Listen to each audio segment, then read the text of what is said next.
The goal of the program is to provide trauma-informed care and support to survivors in the community who would like to remain living in their home independently, safely, and with dignity.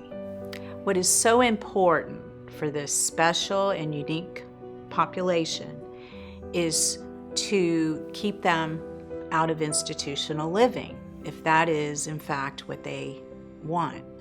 And that's because this type of living can be a trigger for horrendous memories of the Holocaust. I've known Rene now for almost 8 years. I started out as a case manager, so I did have the day-to-day experience with her. I can speak on behalf of other survivors as well as the Gulf Coast staff when I say that her bravery and her fortitude in delivering the message of never again is something that we are inspired by on a daily basis, and anybody that meets her feels that as well. She is truly a woman of valor in every way.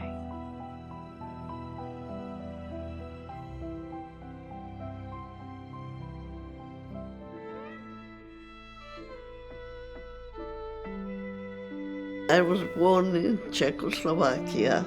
My family was wonderful, with my parents dedicated.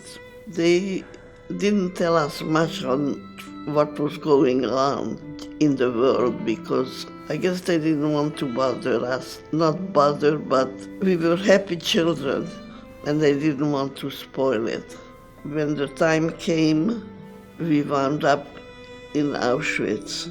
When we got there, they were yelling, get out from the boxcars.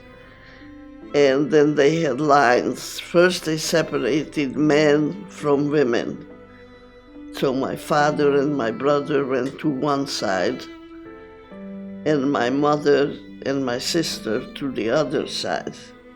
After that separation, they started separating the younger people from the older people. We never saw our mother again. So that was hard to take. We stayed in Auschwitz. It was like quarantined, and we stayed there about 6 weeks. We were waking up every morning in the dark, and line just let us stand outside. It was still very cold. It was in May. A couple of times we had to walk in circles naked so they could pick out who was the best for the job they had. A German man gave one of the girls a pair of gloves because the metals that she was carrying were so cold that sometimes like it froze to the hands.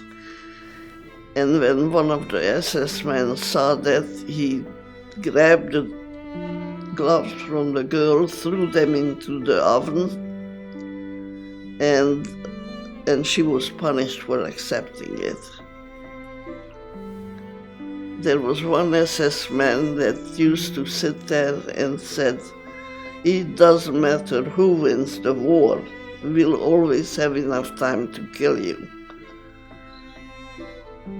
And from there, they packed us again into the boxcars and took us inside of Germany.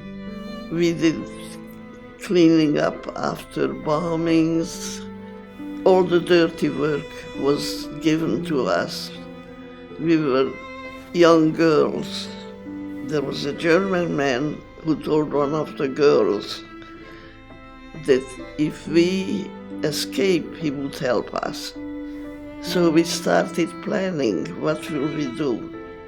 We figured that the best time to do it is when the guards went into their shelter. We walked out of the unguarded gates So we said, well, it's time to get in touch with the man who promised to help us. Two of the girls ventured out to find his house. They did. He was kind of in a shock because he really didn't think we'll do it. And he used to bring us a boiled potato and some water every night. So we survived on a boiled potato, and we thought it was delicious. And finally we looked out, and my sister said, hey, those uniforms don't look the same. And it was the American liberation. And there were more coming, and we were out there waving and realizing that we made it, and we're free. We're not slaves anymore. There was talk and news about some people over here that denied that it ever happened. They said that was just propaganda. It's not true. It never happened. I felt it was my duty for surviving that I talked the truth, and that the people, whoever wants to know about it, or whoever is denying it, he can't deny it because we were there. You can learn that it doesn't matter how bad things can get. Don't lose your hope, because there are miracles, and our escape was a miracle. It's survival. It's in you. When the time comes, you know you have to do certain things and hope that it works.